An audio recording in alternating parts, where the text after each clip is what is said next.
नमस्कार, राम राम, खमागणी, कैसे हैं आप सब? उम्मीद करता हूँ मस्त हैं। आज अपनी इस वीडियो में जो आपका 6th सेमेस्टर हिस्ट्री की क्लास ले रहा था मैं, जिसमें अपन यूनिट 1 की क्लास देख चुके हैं। अगर आपने नहीं देखा है उस क्लास को, तो प्ले लिस्ट बना रखी है, वहाँ से देख लेना। बिना समय गवाए अपन इस क्लास को स्टार्ट कर देते हैं। अगर वीडियो थोड़ा भी हेल्पफुल हो तो वीडियो को लाइक कर देना, चैनल को सब्सक्राइब कर देना। ये यूनिट 2 का सिलेबस रखा है मैंने। सबसे पहले सिलेबस को लिख दिया गया है। राजपूतों का उदय, उनकी उत्पत्ति के विभिन्न सिद्धांत, प्रमुख राजवंशों का उत्कर्ष एवं विस्तार, गोहिल, गुर्जर प्रतिहार और चाहमान, राजपूत प्रतिरोध, राजस्थान में मुस्लिम आक्रमणों के विरुद्ध राजपूतों का कड़ा संघर्ष, मेवाड़ का स्वर्णिम काल, महाराणा कुंभा महाराणा सांगा के अधीन मेवाड़ का विकास और युद्ध, स्वतंत्रता के लिए संघर्ष, महाराणा प्रताप का ऐतिहासिक संघर्ष और स्वतंत्रता के लिए रावचंद्र सिंह के प्रयास, भरतपुर का इतिहास, मुगलों और अंग्रेजों के विरुद्ध महाराजा सूरजमल का प्रतिरोध और उनका योगदान। अब ये जो सिलेबस है यूनिट 2 का, ये बोरिंग नहीं है फर्स्ट यूनिट की तरह। उनमें तो पत्थर अवशेष ये पढ़ के अपन बोर हो गए थे, लेकिन यहाँ से अपन को थोड़ा इंटरेस्ट आने लगेगा। चलो स्टार्ट करते हैं। राजपूतों का उदय, उनकी उत्पत्ति के विभिन्न सिद्धांत। हर्षवर्धन की मृत्यु के बाद से लेकर 12वीं शताब्दी तक उत्तर भारत के इतिहास को राजपूत काल कहा जाता है। इस कालखंड का पहला और सबसे जटिल विषय राजपूतों का उदय और उनकी उत्पत्ति के सिद्धांत हैं। परीक्षा में इस टॉपिक से बड़े निबंधात्मक प्रश्न पूछे जाते हैं, इसलिए सभी सिद्धांतों को तार्किक रूप से समझना आवश्यक है। शब्द की व्युत्पत्ति के स्तर पर राजपूत शब्द संस्कृत के राजपुत्र का अपभ्रंश है। प्राचीन काल में यह राजा के पुत्र या राज परिवार के लिए प्रयुक्त होता था, लेकिन 7वीं शताब्दी के बाद यह विशिष्ट योद्धा वर्ग और जाति के रूप में स्थापित हो गया। पहले तो क्या था कि राजा का पुत्र राजपुत्र कहलाता था। बाद में जो योद्धा थे उन्हें राजपूत कहा जाने लगा। राजपूतों की उत्पत्ति के प्रमुख सिद्धांत। इतिहासकारों में इस विषय पर गहरा मतभेद है। इस मतभेद को हम मुख्य रूप से 4-5 बड़ी सिद्धांतों में बांटकर समझ सकते हैं। अग्निकुंड का सिद्धांत, यह राजपूतों की उत्पत्ति का सबसे प्रसिद्ध और पौराणिक सिद्धांत है। इसके प्रतिपादक, इस सिद्धांत के मुख्य जनक चंद्रवरदायी हैं, जिन्होंने अपने प्रसिद्ध ग्रंथ पृथ्वीराज रासो में इसका विस्तार से वर्णन किया है। बाद में सूर्यमल मिश्र और मोहनोत्नयन सिंह ने इसका समर्थन किया है। मूल रूप से एक कहानी की तरह है। आबू पर्वत पर वशिष्ठ मुनि धार्मिक अनुष्ठान ये कर रहे थे, लेकिन राक्षस यानी विदेशी आक्रमणकारी उत्पादी तत्व उसमें मांस रक्त डालकर अपवित्र कर देते थे। दुष्टों के विनाश के लिए मुनि ने यज्ञ कुंड से 4 योद्धाओं को उत्पन्न किया, जो क्रमशः इस प्रकार थे। इन्हीं ऋषि विशिष्ट आबू पर्वत पर यज्ञ कर रहे थे। उनमें जो आक्रमणकारी थे वो आक्रमण कर रहे थे। उनसे बचने के लिए 4 योद्धाओं को अग्निकुंड से प्रकट किया ऋषि विशिष्ट ने, जिनमें प्रतिहार, परमार, चालुक्य और चौहान थे।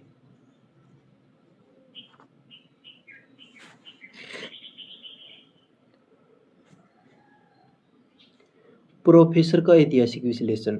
आधुनिक इतिहासकार डॉक्टर गौरीशंकर हीराचंद ओझा इसी सिद्धांत को अक्षरश यानी असत्य मानते हैं। वैज्ञानिक दृष्टि से यह एक रूपक या शुद्धि प्रक्रिया थी।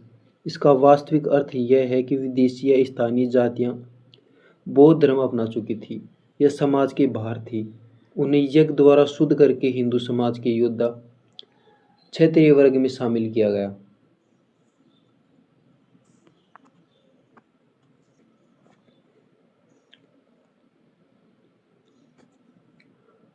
अब दूसरा सिद्धांत क्या है? विदेशी उत्पत्ति का सिद्धांत। यूरोपीय और कुछ आधुनिक भारतीय इतिहासकारों का मानना है कि राजपूत मूल रूप से विदेशी थे। कौन कहता है भाई? राजस्थान के इतिहास के पितामह colonel James Tod, William Crooke, V A Smith और अलेक्जेंडर कनिंगम ऐसा कहते हैं कि राजपूत विदेशी थे। कर्नल टोड का कहना है कि राजपूत प्राचीन विदेशी जातियां हैं जैसे शक, सीथियन, कुषाण और हुनों की संतान है। जब ये विदेशी जातियां भारत आई तो यहीं की संस्कृति में रच बस गई। समानताएं क्या हैं? टोड ने राजपूतों को सीथियन जातियों के सामाजिक लक्षणों की तुलना की।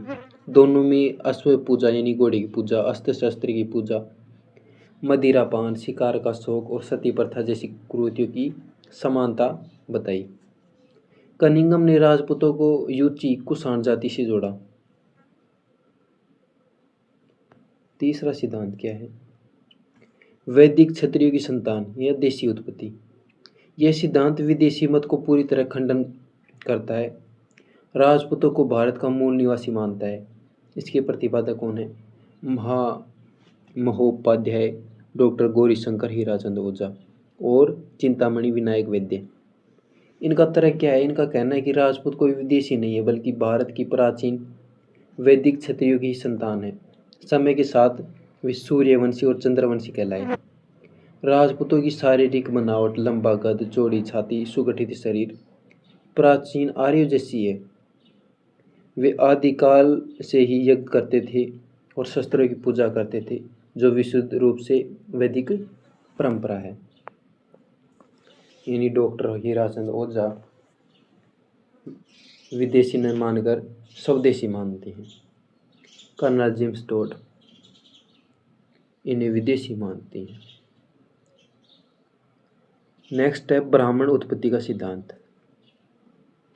कुछ शिलालेखों और साक्ष्यों के आधार पर यह माना जाता है कि कुछ राजपूत राजवंश मूल रूप से ब्राह्मण थे जिन्होंने बाद में शस्त्र उठाया। ऐसा कौन मानते? Doctor DR. भंडारकर और डॉक्टर गोपीनाथ शर्मा। बिजोलिया शिलालेख, इसमें साफ लिख रखा है कि चौहान शासक सामंत सिंह वत्स गोत्रीय ब्राह्मण है। कायम खरासो, इस ग्रंथ के अनुसार चौहान मूल रूप से ब्राह्मण थे। मेवाड़ के गुहिलों के लिए भी आनंदपुर के नागर ब्राह्मण होने का साक्ष्य मिलता है। इन्हें बहुत से अभिलेखों में ब्राह्मण बताया गया है इनको। सर्वमान्य मत क्या है? आधुनिक इतिहासकार किसी एक अतिवादी सिद्धांत पर न जाकर एक मध्यम मार्ग अपनाते हैं जिसे सामाजिक आर्थिक प्रक्रिया या मिश्रित उत्पत्ति का सिद्धांत कहा जाता है। डॉक्टर देवी प्रसाद चट्टोपाध्याय और डॉक्टर बी.डी. चट्टोपाध्याय जैसे विद्वानों के अनुसार राजपूतों की उत्पत्ति कोई अचानक से जादुई घटना नहीं थी, बल्कि यह धीमी सामाजिक राजनीतिक प्रक्रिया थी। इसमें भारत के प्राचीन क्षेत्रीय स्थानीय जनजातियां जैसे कि भील, गोंड जो शासक बने और भारत में आकर बसी विदेशी जातियां हूणसक शामिल थी, जिन्होंने भी राजनीतिक सत्ता हासिल की और ब्राह्मणों द्वारा समाज में क्षेत्रीय का दर्जा प्राप्त कर लिया गया। वे सामूहिक रूप से राजपूत कहलाए। यानी कि इन्होंने सबको मिक्स कर दिया, सभी सिद्धांतों को। ये इन सब का सारांश है, ये पढ़ लेना। मैं इस पर समय गवाऊंगा नहीं, आपको पीडीएफ मिलेगी तब आप इसको पढ़ लेना, क्योंकि वही चीज़ है, वही रिवीजन होगा आपका। नेक्स्ट है प्रमुख राजवंशों का उत्कर्ष एवं विस्तार। गोहिल, गुज्जर, प्रतिहार और चाहमान। मध्य काल की शुरुआत में उत्तर भारत की राजनीति में इन तीनों शक्तियों का दबदबा था। आइए एक एक करके इनको समझते हैं। पहला है गुहिल राजवंश, संसार का सबसे दीर्घजीवी राजवंश। मेवाड़ का गुहिल वंश विश्व के उन दुर्लभ राजवंशों में है जिसने एक ही भौगोलिक क्षेत्र पर 1300 वर्षों तक शासन किया।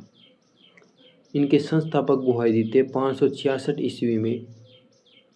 इस वंश की स्थापना गुहादित्य या गुहिल ने 566 ईस्वी के आसपास की थी। इसी कारण इस वंश का नाम गुहिल पड़ा। इसके वास्तविक संस्थापक बप्पा रावल या काल भोज थे। बप्पा रावल हरित ऋषि के शिष्य थे। जिन्होंने 734 ईस्वी में मौर्य वंश के अंतिम शासक मान मौर्य को पराजित कर चित्तौड़ पर अधिकार किया।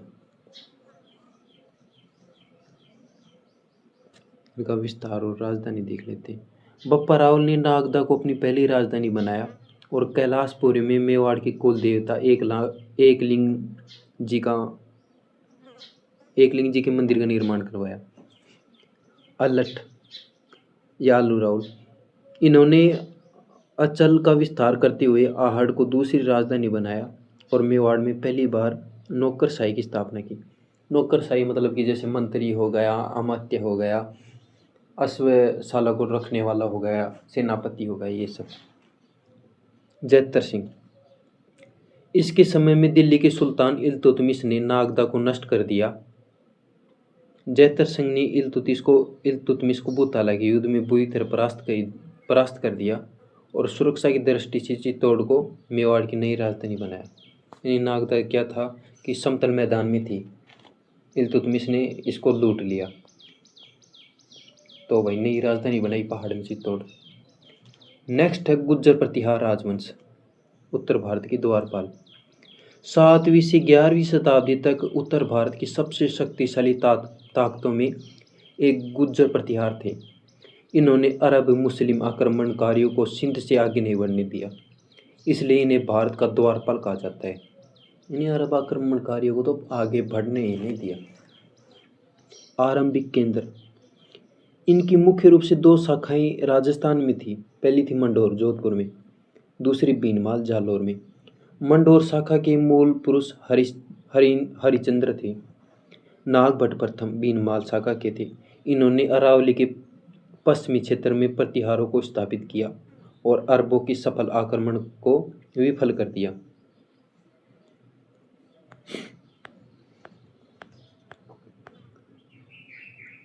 अब है त्रिपक्षीय संघर्ष। गुज्जर प्रतिहार के इतिहास की सबसे बड़ी घटना कन्नौज पर अधिकार के लिए हुआ त्रिपक्षीय संघर्ष था, जो लगभग 200 वर्षों तक चला। पाल और राष्ट्रकूट के बीच चला। वत्सराज, इन्होंने इस संघर्ष की शुरुआत की और पाल शासक धर्मपाल को हराया। नागभट्ट द्वितीय, इन्होंने अंततः 816 ईस्वी में कन्नौज को जीतकर उसे प्रतिहार साम्राज्य की स्थायी राजधानी बनाया।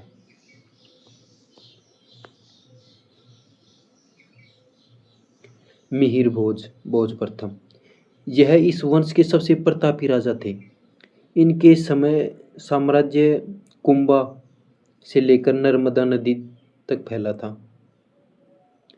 अरबी यात्री सुलेमान ने इसे इस्लाम का सबसे बड़ा शत्रु और भारत का सबसे शक्तिशाली राजा बताया।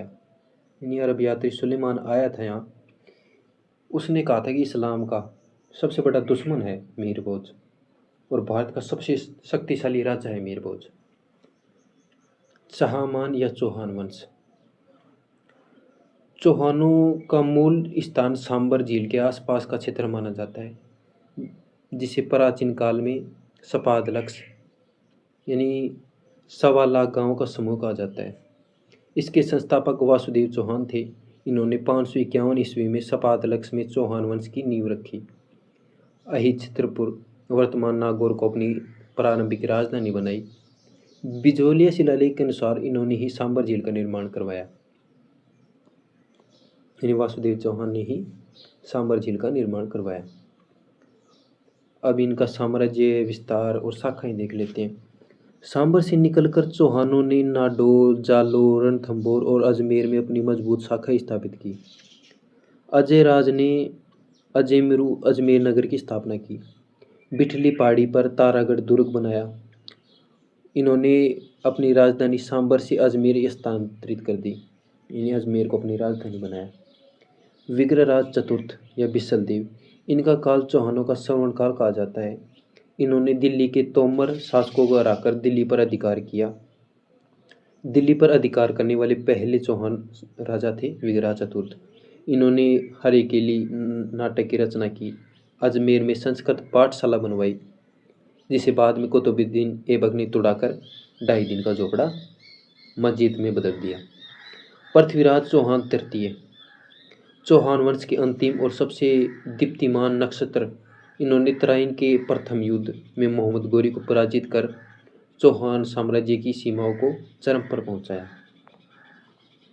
ये वही रिवीजन है, ये आप देख लेना, इसका स्क्रीनशॉट लो तो स्क्रीनशॉट ले लेना, वरना एग्ज़ाम से पहले ये PDF अपलोड कर दी जाएगी, आपके पास आ जाएगी। आगे चलते हैं।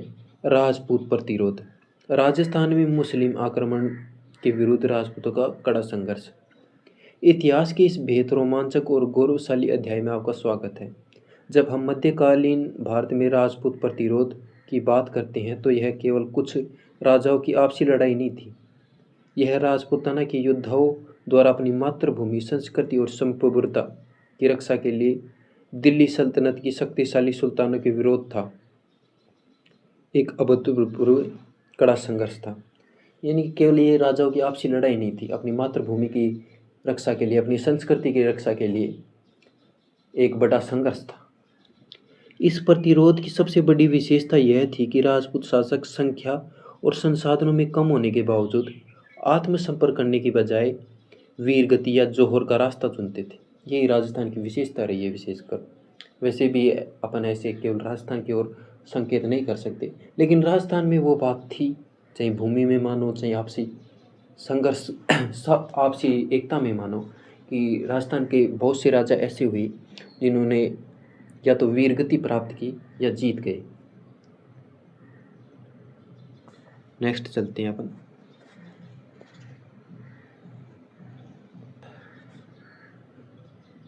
शुरुआती प्रतिरोध यानी तराइन का युद्ध। मुस्लिम आक्रमणों के विरुद्ध सबसे पहला बड़ा संगठित विरोध अजमेर और दिल्ली के शासक पृथ्वीराज चौहान तृतीय ने पेश किया। तराइन का प्रथम युद्ध। मोहम्मद गोरी ने भारत पर आक्रमण कर सरहिंद के किले पर अधिकार कर लिया। करनाल के मैदान में दोनों सेनाओं के बीच टक्कर हुई। पृथ्वीराज चौहान और उनके सेनापति खांडेराव ने गोरी की सेना को बुरी तरह खदेड़ दिया। गोरी घायल होकर मैदान से भाग गया। बाद में तराइन का द्वितीय युद्ध हुआ 1192 में। गोरी ठीक 1 साल बाद पूरी तैयारी और कूटनीति के साथ वापस आया। उसने संधि का नाटक करते हुए राजपूतों को धोखे में रखा। सुबह के समय अचानक आक्रमण कर दिया। इस युद्ध में पृथ्वीराज चौहान की पराजय हुई, जिससे भारत में दिल्ली सल्तनत की स्थापना का मार्ग प्रशस्त हो गया। यानी कि प्यारे साथियों, अपने जब यहाँ युद्ध होता था तो युद्ध की कंडीशन रखी जाती थी, युद्ध करने के नियम होते थे कि युद्ध भाई ढोल और नगाड़े के साथ शुरुआत होगा और ढोल नगाड़े के साथ ही बंद होगा। जैसे ही सूरज डूबेगा युद्ध बंद हो जाएगा।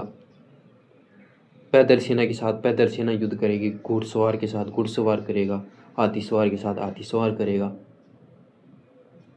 लेकिन ये क्या था, जो बाहर के लोग थे इनके कोई नियम नहीं होते थे, इनको केवल विजय से मतलब था। यानी कुछ भी हो, अपन को विजय प्राप्त होनी चाहिए, किसी को धोखा देना हो, किसी को जहर पिलाना हो, ये इनकी नीति होती थी। इनका लक्ष्य केवल विजय प्राप्त करना था। अलाउद्दीन खिलजी की साम्राज्यवादी नीति और राजपूतों का महाप्रतिरोध। राजपूत प्रतिरोध का सबसे वीरोचित और भीषण दौर 14वीं शताब्दी की शुरुआत में हुआ। अलाउद्दीन खिलजी के समय आया। अलाउद्दीन पूरे भारत को जीतना चाहता था, लेकिन उसके रास्ते में राजपूताना के अभेद्य दुर्ग खड़े थे। यानी कि जो अलाउद्दीन खिलजी था ना प्यारे साथियों, वो अपने आप को खुद को सिकंदर मानता था। सिकंदर मानकर वो पूरे भारत को जीतना चाहता था। ऐसे ही वो राजस्थान में कब्जा करना चाहता था, लेकिन राजस्थान में बड़े बड़े दुर्ग थे, बड़े बड़े राजा थे जो प्रतिरोध कर रहे थे। ये अपन को चित्तौड़ का दुर्ग दिख रहा है। रणथंभौर का संघर्ष, हमीरदेव चौहान का हट। पहला है रणथंभौर का संघर्ष। रणथंभौर सवाई माधोपुर का किला अपनी भौगोलिक स्थिति और ऊंची पहाड़ियों के कारण अजय माना जाता था। यहाँ के शासक हमीरदेव चौहान थे। हमीरदेव चौहान ने अलाउद्दीन खिलजी के विद्रोही मंगोल सेनापति मोहम्मद शाह को अपनी यहाँ शरण दी थी। सुल्तान द्वारा मांगे जाने पर हमीर ने शरणार्थी को सौंपने से मना कर दिया, जिसे इतिहास में हमीर हट कहा जाता है। यानी क्या था कि अलाउद्दीन खिलजी का कोई विद्रोही था उसको हमीरदेव चौहान ने शरण दे दी थी। अब अलाउद्दीन खिलजी आया, बोला भाई भेज दे उसको। आमिर ने नहीं भेजा तो युद्ध हो गया। युद्ध और छल। खिलजी की सेना ने लंबे समय तक किले को घेरे रखा। अंत में सुल्तान ने छल का सहारा लेकर आमिर के सेनापति रणमल और रतिपाल को लालच देकर अपनी ओर मिला लिया। परिणाम क्या हुआ कि किले के भीतर अनाज खत्म होने के कारण राजपूतों को केसरिया करना पड़ा। हमीर देव की रानी रंग देवी के नेतृत्व में महिलाओं ने जल जोहर किया। राजस्थान के इतिहास का प्रथम साका माना जाता है ये। अब ये जल जोहर ये बताने में तो मैं बहुत कुछ बता सकता हूँ, लेकिन आप केवल हिस्ट्री में एक्सपर्ट बनने की बजाय आप उनको केवल जो ये आपका सेमेस्टर है इसको कंप्लीट करना है। 6 सेमेस्टर बचा है, इसके बाद कॉलेज कंप्लीट ही हो जाएगी। चित्तौड़ का प्रथम साका, रावल रतन सिंह का संघर्ष। मेवाड़ का चित्तौड़गढ़ दुर्ग सामरिक और व्यापारिक दृष्टि से दिल्ली और मालवा गुजरात के मार्ग में स्थित सबसे महत्वपूर्ण केंद्र था। मेवाड़ के शासक रावल रतन सिंह और उनके 2 वीर सेनापति गोरा और बादल। अलाउद्दीन खिलजी ने 8 महीने तक, यानी कि मेवाड़ में कौन कौन थे? रावल रतन सिंह थे, उनके 2 सेनापति थे गोरा और बादल। अलाउद्दीन खिलजी ने 8 महीने तक किले में घेराबंदी की। गोरा और बादल ने छापामार युद्ध किया और अपनी वीरता का परिचय दिया। सुल्तान की सेना के दांत खट्टे कर दिए। साका 1303 में। अंततः जब रक्षा के सारे रास्ते बंद हो गए तो रावल रतन सिंह के नेतृत्व में योद्धाओं ने केसरिया बाना पहनकर अंतिम युद्ध लड़ा। रानी पद्मिनी के नेतृत्व में 16,000 वीरांगनाओं ने अग्नि में कूदकर जौहर किया। अलाउद्दीन ने चित्तौड़ जीतकर इसका नाम बदलकर अपने बेटे के नाम पर खिजराबाद कर दिया। नेक्स्ट है जालौर का प्रतिरोध 1311 में। कन्नड़ देव चौहान की वीरता। नायक कौन कौन है? जालौर के सुनकरा चौहान शासक कन्नड़ देव और उनकी पराक्रमी पुत्र वीरमदेव संघर्ष किया। किसके साथ? अलाउद्दीन खिलजी के साथ। अलाउद्दीन की सेना जब गुजरात विजय से लौट रही थी तब कन्नड़ देव ने उन्हें अपने राज्य से निकलने का रास्ता नहीं दिया और खिलजी की सेना को लूटा। क्रुद्ध होकर सुल्तान ने जालौर पर आक्रमण किया। छल और साका ये टॉपिक हैं। यहाँ भी दहिया राजपूत बिका और विश्वासघात के कारण सुल्तान की सेना गुप्त रास्ते से किले में घुस गई। कन्नड़ देव और वीरमदेव लड़ती हुई वीरगति को प्राप्त हो गई। जालौर में साका हुआ। सुल्तान ने जालौर का नाम बदलकर जलालाबाद कर दिया, यानी विश्वासघात किया बीका ने।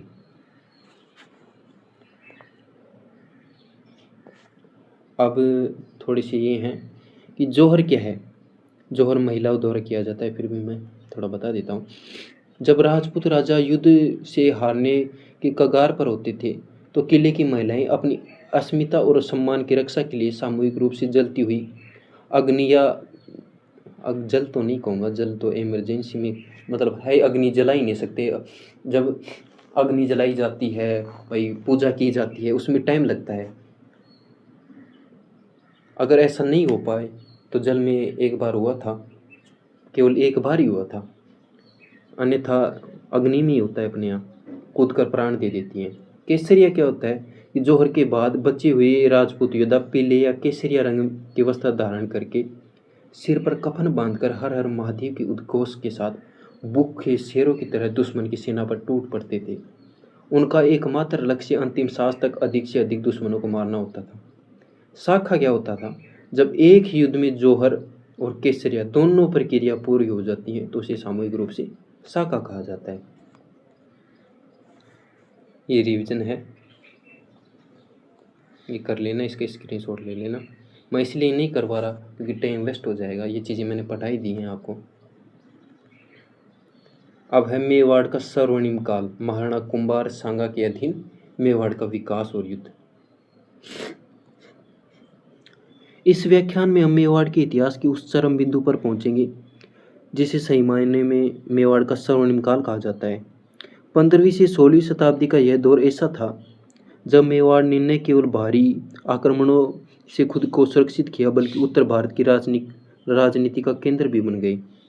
इस स्वर्णिम युग के दो स्तंभ थे, महाराणा कुंभा जिन्हें मेवाड़ की सांस्कृतिक और स्थापत्य कला के शिखर पर पहुंचाया, और उनके पुत्र महाराणा सांगा जिन्होंने मेवाड़ को एक सैन्य शक्ति और राजनीतिक विस्तार को चरम पर पहुंचाया।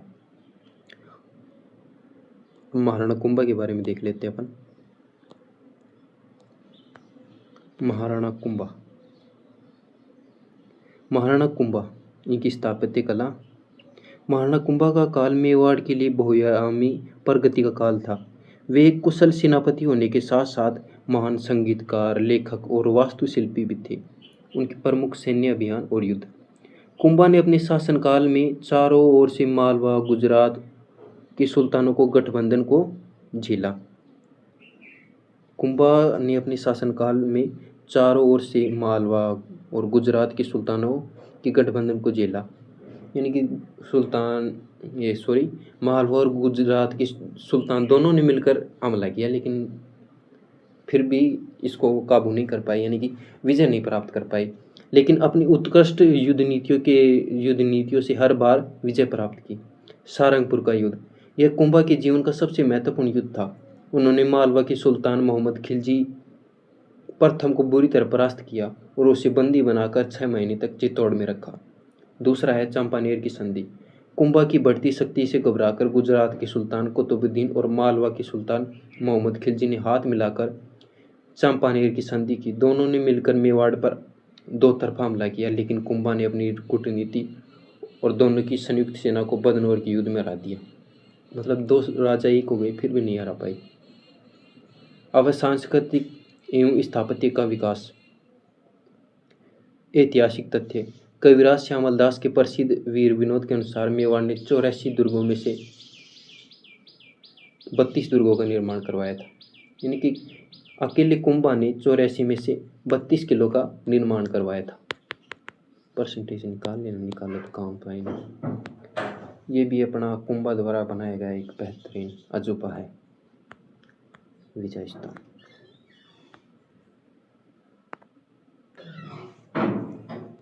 अब विजय स्तंभ के बारे में देख लेते हैं। सारंगपुर युद्ध। मालवा विजय की स्मृति में कुंभा ने चित्तौड़ में इस 9 मंजिले भव्य स्तंभ का निर्माण करवाया। इसके सूत्रधार जैता, नापा और पुंजा थे। यह पौराणिक हिंदू मूर्तिकला का एक अनूठा खजाना है, जिसे भारतीय मूर्तिकला का विश्वकोश कहा जाता है, क्योंकि इसमें अनेकों मूर्तियां हैं। दूसरा है कुंभलगढ़ दुर्ग, राजसमंद में है। अब रानी कुंभल देवी की याद में अरावली की दुर्गम पहाड़ियों पर इसका निर्माण करवाया। प्रसिद्ध वास्तुकार मंडन की देखरेख में करवाया। इस किले की बाहरी दीवार 36 किलोमीटर लंबी है, जो इतनी चौड़ी है कि इस पर 4 घुड़सवार एक साथ चल सकते हैं। इसके सबसे ऊंचे भाग में कुंभा का निवास था, जिसे कटारगढ़ या मेवाड़ की आंख कहा जाता है। अब इसके साहित्य और उपाधियां भी देख सकते हैं। कुंभा उच्च कोटि का विद्वान था।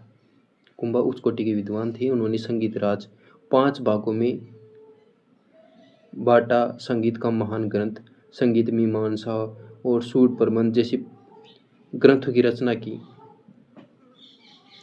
उनकी सांस्कृतिक और सैन्य प्रतिभा के कारण उन्हें कई उपाधियां प्राप्त हुई।